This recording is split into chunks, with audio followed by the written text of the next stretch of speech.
नमस्ते मित्रों, आरव हिंदी चैनल में आपका हार्दिक स्वागत है। मैं डॉक्टर आजाद सर। तो जैसा कि आप लोग जानते हैं कि मैं आपको पढ़ाता हूं हिंदी, और वह डीएलएड जो चारों सेमेस्टर हैं उन चारों सेमेस्टर की हिंदी मैं आपको पढ़ाता हूं। तो आपका विषय है हिंदी, आपका विषय है हिंदी। तो आप इस हिंदी में पढ़ाएंगे। आज हम मैंने आपको पीछे तक आपको पढ़ाने का काम किया था। लेखन में अभिव्यक्ति के महत्व को मैंने बताया। हमने लिखित अभिव्यक्ति में जो समस्याएं आती हैं उनके निराकरण को मैंने बताया, और अध्यापक को ध्यान रखने के लिए क्या चीजें आवश्यक है मैंने उनको बताया कि अगर किसी बालक की लिखित अभिव्यक्ति को अच्छा बनाना चाहते हैं तो उसके लिए किन बातों का आवश्यक ध्यान रखना चाहिए, किन किन बातों का निराकरण करने चाहिए। और हमने और बताया आपको कि छात्र को निपुण बनाने के लिए किन किन चीजों का ध्यान रखा जाना चाहिए। तो सब सारी चीजों की चर्चा पीछे वीडियो में हो चुकी है। आज आपका एक नए टॉपिक के साथ, एक नए प्रश्न के साथ, एक नई ऊर्जा के साथ पुनः आज मुलाकात होने का काम कर रही है। तो आज आपका जो प्रश्न है, आपका प्रश्न है शब्द और अर्थ। शब्द और अर्थ, ये आपका प्रश्न है कि शब्द और अर्थ क्या होता है। ये आपका प्रश्न है। यदि आपसे ऐसा प्रश्न पूछ दे, शब्द किसे कहते हैं, अर्थ को आप लोग जान ही रहे हैं कि हर शब्द का कोई न कोई अर्थ होता है, लेकिन वह एक विशेष अर्थ देने का काम, वह शब्द कोई न कोई विशेष अर्थ देने का काम करता हो। तो यहां हम आपको, यदि ऐसा प्रश्न आपका मिल जाए, यदि आपसे वो पूछ देने का काम करे कि शब्द किसे कहते हैं, या शब्द का अर्थ क्या होता है, या शब्द और अर्थ क्या होता है, जो भी चीज अगर आपसे प्रश्न बनाने का काम करे तो आपका उत्तर ये होगा कि वर्णों का ऐसा समूह कहता है, वर्णों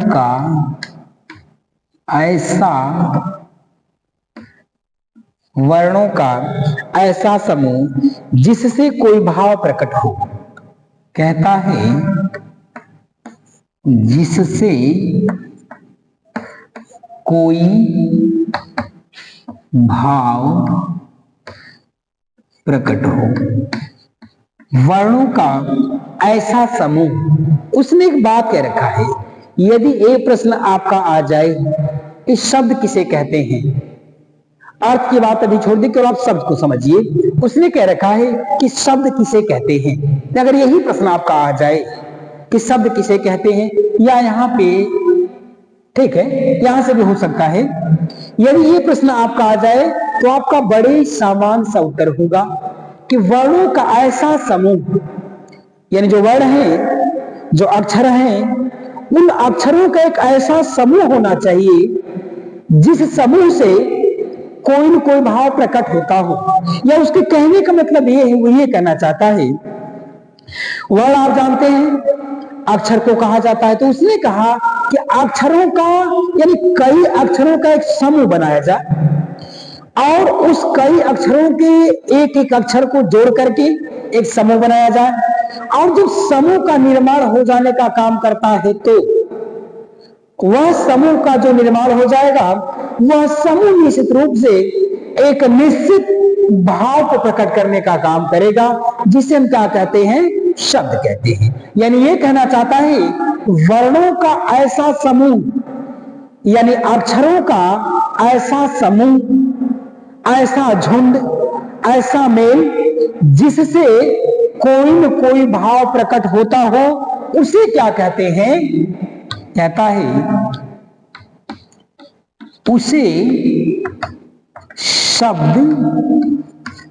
शब्द कहते हैं। उसने कह रखा है कि वर्णों का ऐसा समूह, अक्षरों का ऐसा झुंड, अक्षरों का ऐसा मेल जिस मेल से, जिस समूह से, जिस झुंड से एक निश्चित रूप से कोई भाव स्पष्ट हो, यानी कोई न कोई भाव प्रदर्शित होने का काम करता हो, उसको हम क्या कहते हैं? शब्द कहते हैं।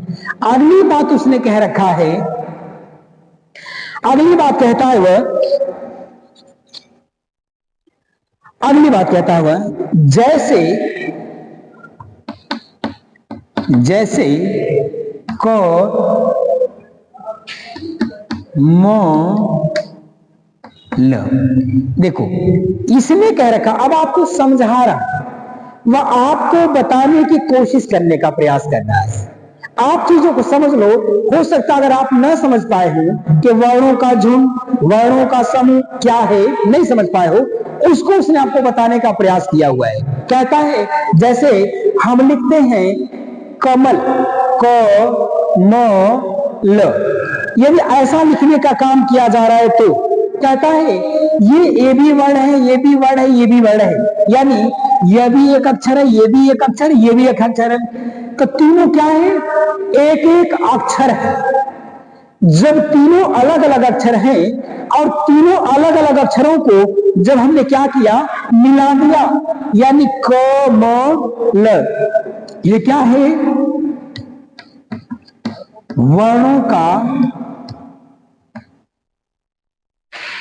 वर्णों का समूह है। तो यहां पे कर देगा कमल, यहां पे कर देगा कमल। 1 2 3 क म ल, यानी क म और ल। उसने कहा कि कई वर्णों के समूह से जब एक निश्चित भाव प्रकट करने वाला होता है तो उसे हम शब्द कहते हैं। अब यहां पे बन गया, ये तो हो गया वर्ण, ये तो हो गया अक्षर। अब वर्णों के समूह को यहां बना दिया तो ये समूह बन गया क्या? कमल, यानी तीनों वर्णों को मिलाया गया जब तो एक समूह बन गया कमल। और इस कमल का एक विशेष अर्थ होगा, इस कमल का एक विशेष अर्थ होगा, यानी कमल क्या हो गया? एक प्रकार का ये शब्द हो गया। कमल एक प्रकार का शब्द हो गया, यानी कमल शब्द का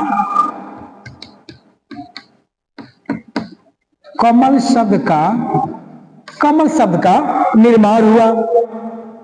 कमल शब्द का निर्माण हुआ। अब कहता है कि जब आपने ये कह रखा है कि वर्णों का ऐसा समूह जिससे कोई भाव प्रकट हो उसे हम शब्द कहते हैं, ये बात आपने कहा। तो दूसरी बात कहता है क म ल, क भी एक वर्ण है, म भी एक वर्ण है, ल भी एक वर्ण है। जब तीनों वर्णों को, तीनों अक्षरों को हमने क्या किया?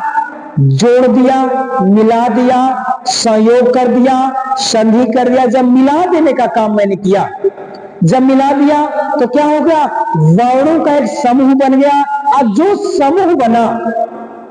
समूह बना उसी समूह से क्या हुआ? एक शब्द का निर्माण। मैंने इन वर्णों को मिलाया तो एक समूह बना दिया। और जब जैसे ही मैंने समूह को बनाने का काम किया वैसे ही शब्द का निर्माण हो गया। और जब शब्द का निर्माण हो गया तो शब्द का निर्माण होने के बाद कहता है ये जो है कमल, कहता है जिसका एक विशेष अर्थ, जिसका एक विशेष अर्थ, जिसका एक विशेष अर्थ होता है वह होता है पुष्प। इसको क्या कहते हैं? पुष्प कहते हैं। अब आपने समझ, देखो यहां भी वही चीज है। ये कह रखा है जब वर्णों के समूह को बनाया तो समूह ये बन गया, इसी समूह को हमने शब्द कह दिया। अब ये कहता है जो शब्द हुआ उसका निश्चित ही कोई भाव होगा, उसका कोई अर्थ होगा। यहाँ पे लिखा हुआ है शब्द और अर्थ, ये शब्द हो गया, इस शब्द का कोई अर्थ हुआ तो इस शब्द का एक विशेष अर्थ है पुष्प। पुष्प में भी क्या? ये भी एक प्रकार का वर्ण है, ये भी तो वर्ण है। ये कहता है जब उसको क्या किया गया? वर्णों के समूह को बनाया गया तो शब्द का निर्माण हुआ। जब शब्द का निर्माण हो गया तो उन शब्दों का कोई न कोई अपना एक विशेष अर्थ होगा, उसको कह दिया वह विशेष अर्थ है पुष्प। और अगली बात कहता है वह, भाषा शब्द के प्राण होते हैं। भाषा शब्द के प्राण, भाषा शब्द की प्राण होते। उसने कहा ये जो भाषा होती है, ये शब्द जो होता है, जो शब्द होते हैं, ये भाषा के प्राण। देखो उलट गया है, शब्द भाषा के प्राण होते हैं, ये उल्टी हो गया। कहता है शब्द भाषा के प्राण होते हैं। कहता है कि जो शब्द होते हैं वे शब्द भाषा के प्राण होते हैं, यानी उन शब्दों के बिना भाषा जिंदा नहीं रह सकती है। तो उसने कहा जो शब्द है वह शब्द ही भाषा के प्राण होते हैं। और अगली बात कहता है, जिस भाषा के पास जितना, जिस भाषा के पास, जिस भाषा के पास जितना अधिक शब्दकोश होता है, अधिक शब्दकोश होता है, वह भाषा उतना ही प्रतिष्ठित होती है। वह उतना ही प्रतिष्ठित। उसने कहा कि जिस भाषा के पास जितना अधिक शब्दकोश होगा वह भाषा उतना ही प्रतिष्ठित होने का काम करती है। और अगली बात कहता है, शब्दों के अभाव में, शब्दों के अभाव में भाषा की कल्पना नहीं की जा सकती। उसने एक बात और कहा कि शब्दों के अभाव में भाषा की कल्पना नहीं की। क्योंकि कहता है जब शब्द भाषा के प्राण होते हैं, उसने कह रखा है कि जो शब्द होते हैं यही शब्द भाषा के प्राण होते हैं, तो शब्दों के अभाव में भाषा की कल्पना तो करना ही नामुमकिन चीज है। इसलिए कहता है कि शब्दों के अभाव में भाषा की कल्पना नहीं की जा सकती है। ये आपका रहा शब्द और अर्थ। उसने कहा एक बात कि शब्द अगर पूछे या अर्थ अगर पूछे तो एक निश्चित शब्दों के मेल से, शब्दों का जो मेल होता है उन शब्दों के मेल से एक निश्चित अर्थ होने का काम करता हुआ शब्द और अर्थ होता है।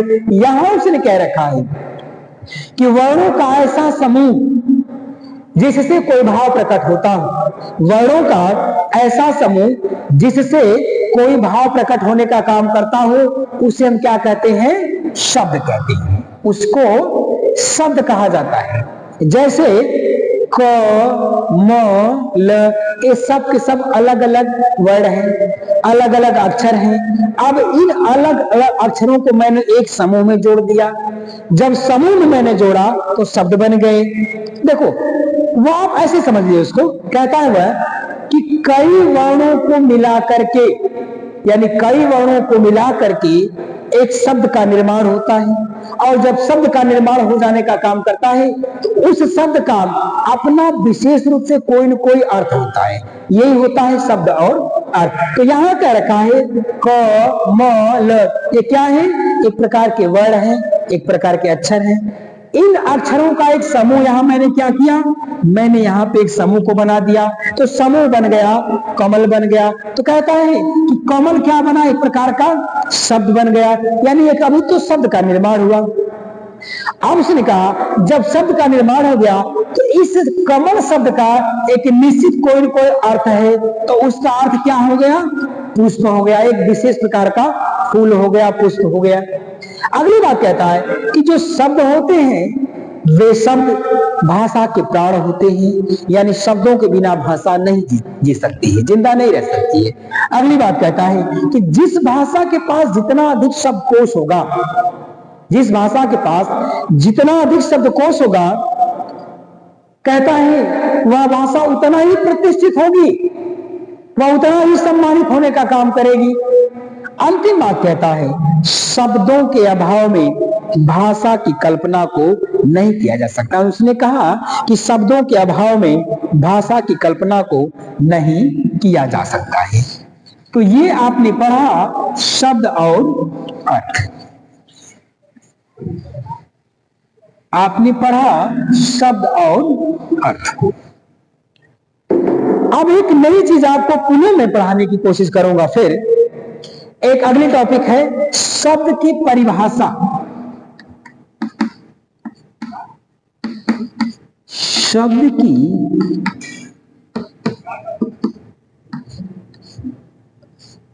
कहता है अगर आपसे पूछ दे कि शब्द की परिभाषा क्या होती है तो आपका उत्तर होगा, देखिए अभी तक तो उसने पूछा शब्द और अर्थ केवल जानने का प्रयास कर रहा था, लेकिन अब वह शब्द और अर्थ दोनों को जान लिया है।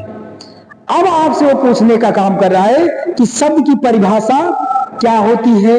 तो पहली बात उसने कहा अगर ऐसा प्रश्न आपके सामने आए तो आपका उत्तर होगा अक्षरों या वर्णों के समुदाय, अक्षरों या वर्णों की, अक्षरों या वर्णों के समुदाय विशेष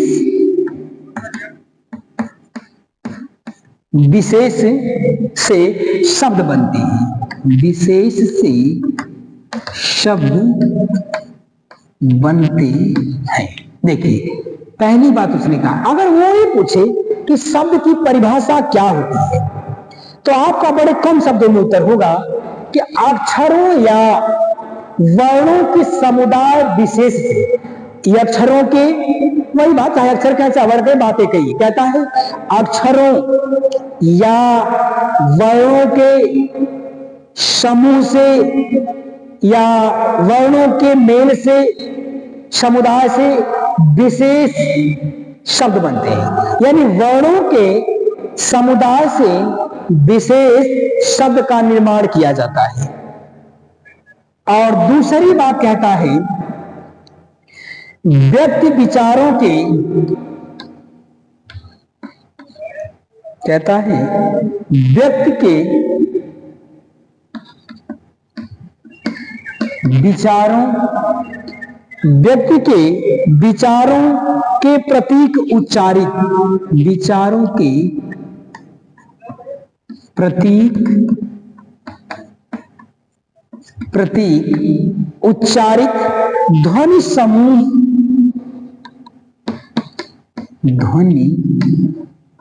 ध्वनि समूह को या संकेत को शब्द कहते हैं। ध्वनि समूह या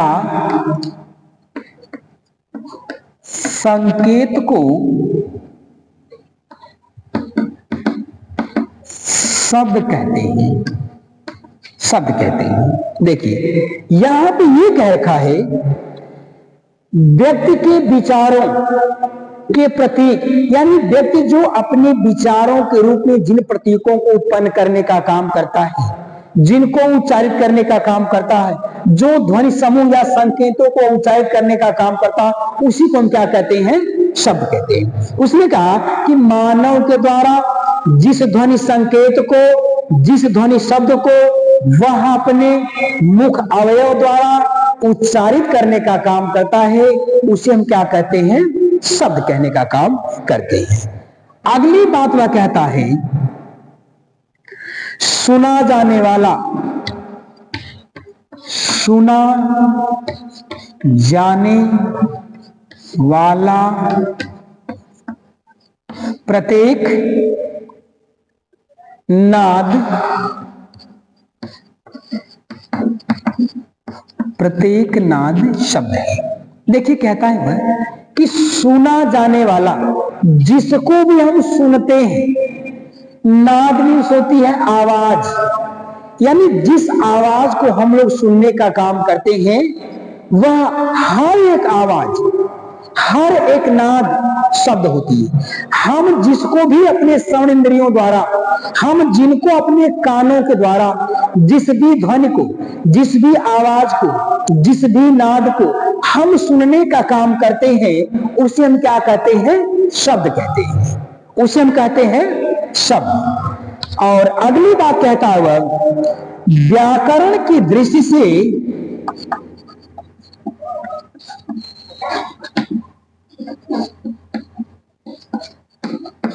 व्याकरण की दृष्टि से सार्थक शब्द,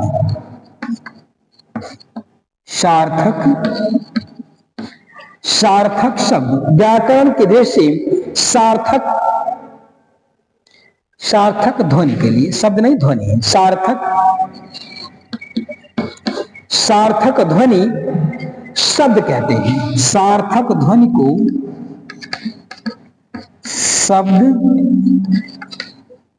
शब्द कहते हैं। देखिए यहां पे कहता है कि जो व्याकरण की दृष्टि से, जो व्याकरण के नियम के अनुसार, उसके अनुसार जो सार्थक ध्वनि, जो सार्थक आवाज, जिसका निश्चित एक अर्थ होने का काम करता हो, उसे हम क्या कहते हैं? शब्द कहते हैं।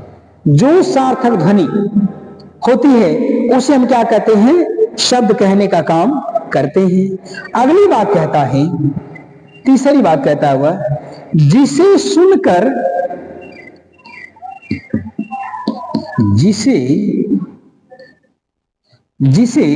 जिसे सुनकर किसी अर्थ का बोध,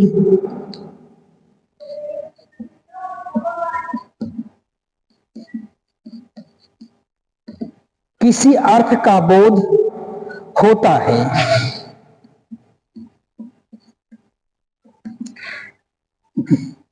है, उसे शब्द कहते हैं। उसे शब्द कहते हैं। यहां पे देखो एक बात कहती है उसने, जिसे सुनकर किसी अर्थ का बोध होता है, हम उसे क्या कहते हैं? सब बात सब मिला के कही है।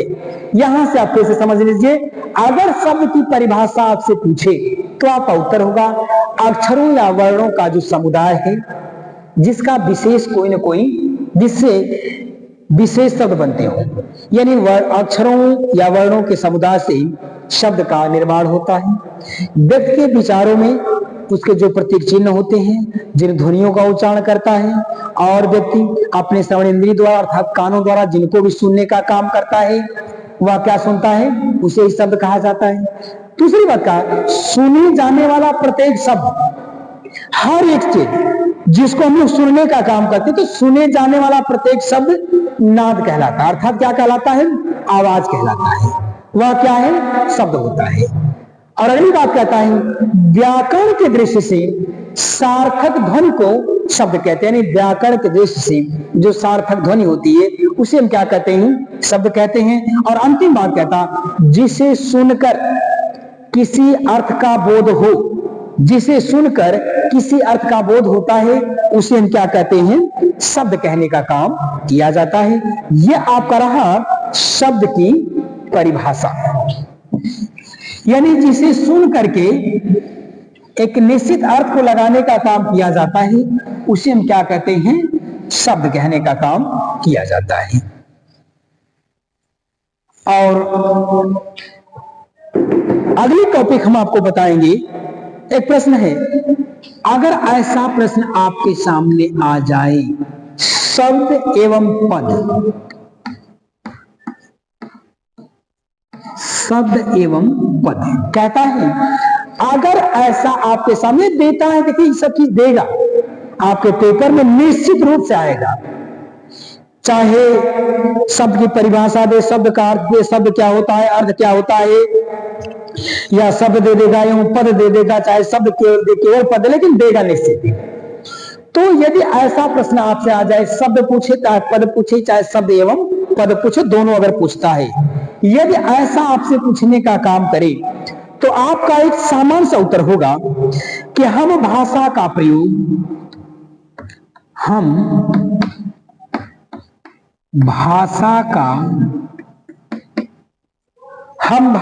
प्रयोग अपने भाव और विचारों, कहता है अपने भावों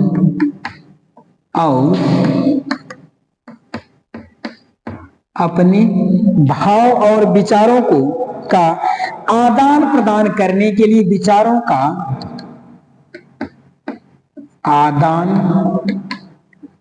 प्रदान करने के लिए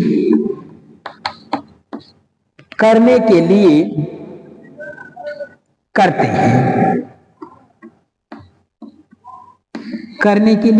हैं। देखिए, एक बात तो उसने ये कहा, यदि आपसे पूछे शब्द एवं पद, तो कहता है कि मानव भाषा का प्रयोग जो भी करता है, मनुष्य भाषा का जो भी प्रयोग करने का काम करता है, या हम और आप, हम जो भी बोल रहे हैं, कहता है कि मानव भाषा का प्रयोग अपने भाव और विचारों को, उसके अंदर जो भाव उठ रहे हैं, उसके अंदर जो विचार आ रहे हैं, उन भाव और विचारों का आदान प्रदान करने के लिए वह करते हैं। यानी भाषा का प्रयोग विचारों का आदान प्रदान करने के लिए किया जाता है। दूसरी बात कहता है, और यह आदान प्रदान कितने प्रकार से होता है? यह आदान प्रदान, कहता है यह आदान प्रदान दो रूपों में होता है। दो रूपों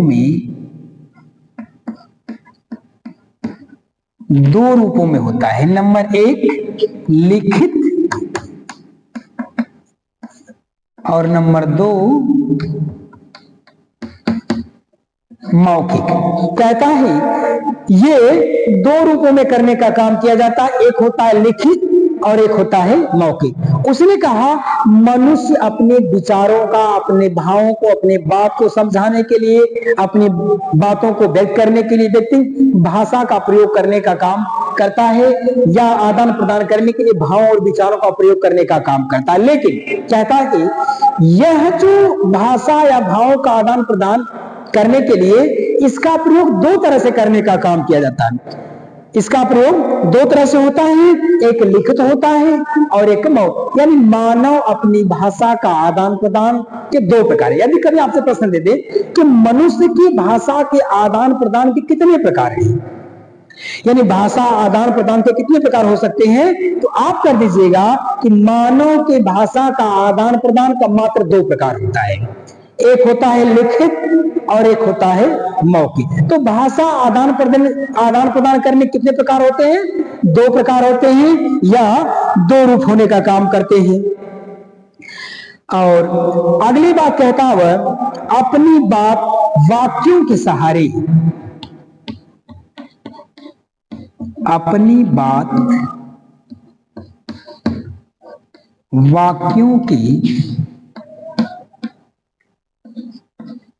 वाक्यों के सहारे एक दूसरे तक पहुंचाते हैं, एक दूसरे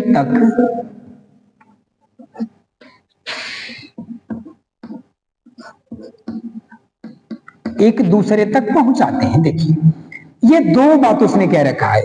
पहली बात उसने ये कहा है अपनी बात या वाक्यों के सहारे, अपनी बात को वह मनुष्य वाक्यों के सहारे एक दूसरे तक पहुंचाते हैं, यानी अपनी बात को मानव वाक्य के द्वारा एक दूसरे तक पहुंचाने का काम करता है। और अगली बात कहने का काम करता है एक या एक से अधिक, एक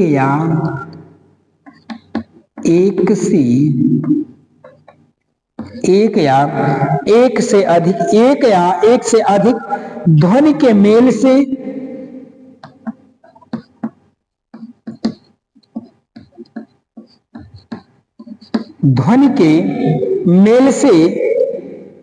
खंड का निर्माण होता है,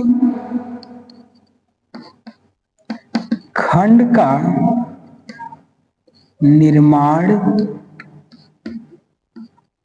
होता है। आगे कहता हुआ एक या एक से अधिक, एक या एक से ज्यादा ध्वनियों के मेल से, यानी एक हो चाहे जितना हो, यानी एक या एक से अधिक ध्वनियों के मेल से एक खंड का निर्माण होता है, एक खंड का निर्माण होने का काम करता है। अगली बात कहता है वही खंड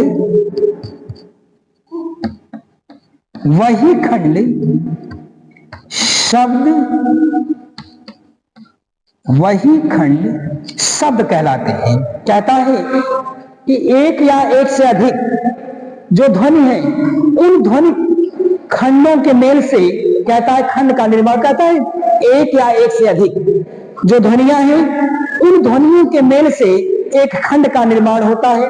और कहता है वही खंड शब्द कहलाते हैं, यानी जो ध्वनियों के निर्माण से होने का काम, जो खंड का निर्माण होता है उन खंडों से शब्दों का निर्माण करता है, उसे हम क्या कहते हैं, शब्द कहने का काम किया जाता है। और अगली बात कहता है शब्दों के बिना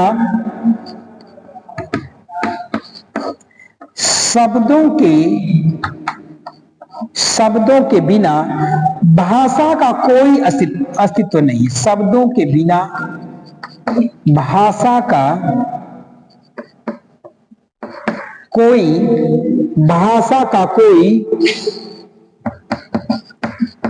अस्तित्व नहीं है।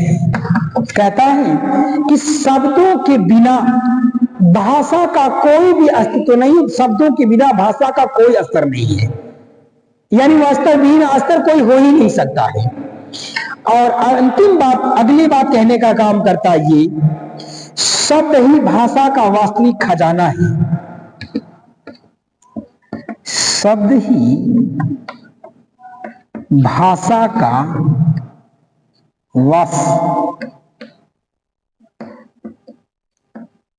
वास्तविक,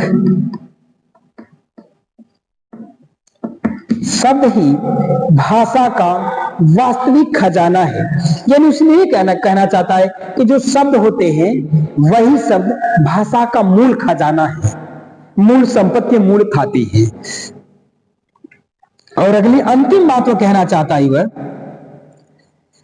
जिनके पास जितना शब्द होता है, यानी जिनके पास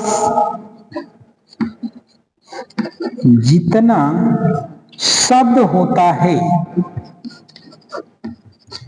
जिनके पास जितना शब्द होता है उसकी भाषा उतनी ही प्रभावित होती है, उसकी भाषा उतनी ही प्रभावित होती है। देखिए ये अंतिम वाक्यांश है उसके। देखिए एक बात वो कहना चाहता है, यदि आपसे वह कभी भी ऐसा प्रश्न आपसे कर दे, कभी भी आपके सामने भी ऐसा प्रश्न रख देने का काम करे कि शब्द एवं पद किसे कहते हैं, तो आपका उत्तर यही होगा कि हम भाषा का जो प्रयोग होता है, हम भाषा का प्रयोग अपने भावों को, अपने विचारों को आदान प्रदान करने के लिए करते हैं। कहता हम भाषा का जो प्रयोग करते हैं अपने भाव, अपने विचारों का आदान प्रदान करने के लिए हम भाषा का प्रयोग करने का काम करते हैं, या मानव भाषा का प्रयोग करने का काम करता है। दूसरी बात कहता है यह जो आदान प्रदान होता है ये दो प्रकार से होता है, यानी भाव या विचारों का जो आदान प्रदान होता है ये दो प्रकार से करने का काम किया जाता है। नंबर 1 लिखित और नंबर 2 मौखिक। यानी कहता है मनुष्य अपने भाव और विचारों का जो आदान प्रदान करता है या तो लिख करके बताएगा या तो मौखिक करने का काम करेगा। यानी मानव अपनी भाषा का आदान प्रदान मात्र 2 प्रकार से करने का काम करता है, लिखित या तो मौखिक। अगली बात कहता है अपनी बात वाक्यों के सहारे, कहता मनुष्य जो होता है ना, अपनी बात को एक एक वाक्य के सहारे दूसरे व्यक्ति तक पहुंचाता है। कहने का मतलब है मैं जो कह रहा हूं, मेरे वाक्य को आप सुन रहे हो और आप सुनोगे, आप अपने बात को, अपने विचार को दूसरे के सामने अपने वाक्यांश को रखेंगे, वहां तक पहुंचने का काम करो। उससे कहने का मतलब यही है कि अपनी बात मानो, अपनी बात वाक्यों के सारे, मनुष्य अपनी बात को, जिस बात को कहना चाहता है, उन बातों को वाक्यों के सहारे एक व्यक्ति से दूसरे व्यक्ति तक पहुंचाने का काम वो करता रहता है। ये होता है। और अगली बात कहता है एक से अधिक, कहता है एक या एक से अधिक ध्वनि के मेल से, कहता एक या एक से अधिक ध्वनि के मेल को या मेल से खंड का निर्माण होता है। कहता है एक या एक से अधिक ध्वनियों के मेल से खंड का निर्माण होता है और खंडों से शब्द का निर्माण होता है। कहता वही खंड, कहता उन्हीं खंडों से शब्द का निर्माण, उन्हें खंड या शब्द कहलाने का काम करते हैं, शब्द कहते हैं। अगली बात कहता है कि शब्दों के बिना भाषा का अपना कोई अस्तित्व नहीं होता है। यदि शब्द नहीं है तो भाषा का कोई अस्तित्व नहीं, भाषा का कोई स्तर होने का काम नहीं। क्या मैं बताऊं, आज के बहुत पहले, आज भी दुनिया में बहुत सी ऐसी भाषाएं हैं केवल मौखिक है, लेकिन जो लोग जाने तब, लेकिन बहुत लंबे अरसे तक नहीं चल सकती हैं। इसके पहले भी भाषा जो थी केवल मौखिक थी, लेकिन कभी ऐसा महसूस होने का काम किया कि भाषा को एक लंबे समय तक जिंदा रखने के लिए निश्चित रूप से कहीं न कहीं लिखित रूप इसका देना ही पड़ेगा, तभी इसको एक लंबे समय तक जिंदा रखा जा सकता है। यहां कहता है कि शब्दों के बिना भाषा का अपना कोई अस्तित्व, कोई अपना आधार नहीं होता है। अगली बात कहता है शब्द ही भाषा के वास्तविक खजाना है। कहता है एक एक शब्द जो भाषा है उस भाषा का मूल खजाना है, मूल खाती है, मूल उसको कह सकते हैं आप अपनी भाषा में कि जो भाषा का खजाना है, रहस्य है, इसको ये भी कह सकते हैं। इसलिए कह रखा है कि शब्द ही भाषा का वास्तविक खजाना है, यानी शब्द ही भाषा का वास्तविक भंडार होने का काम किया हुआ है। और अंतिम बात कहता है कि जिसके पास, अंतिम बात कहता है कि जिसके पास जितना शब्द होता है, उसने कहा कि जिसके पास जितना शब्द होता है उसकी भाषा उतना ही प्रभावित होने का काम करती है। तो मित्रों, आज आपने पढ़ा शब्द और अर्थ को जाना, शब्द की परिभाषा को जाना, शब्द एवं पद को जाना। तो आज के लिए इतना ही, अगली वीडियो में पुनः मुलाकात होने का काम करेगा। तब तक के लिए धन्यवाद। जय भारती, जय विद्यार्थी। एक बार पुनः मैं आपसे कहना चाहूंगा मित्रों कि जितने भाई बहन, जितने मित्रगण इसको देखने का काम कर रहे हैं, इस चैनल को अधिक से अधिक शेयर करने का काम करें। इन्हीं चंद शब्दों के साथ मैं अगले वीडियो में पुनः आपसे मुलाकात करने का काम करूंगा।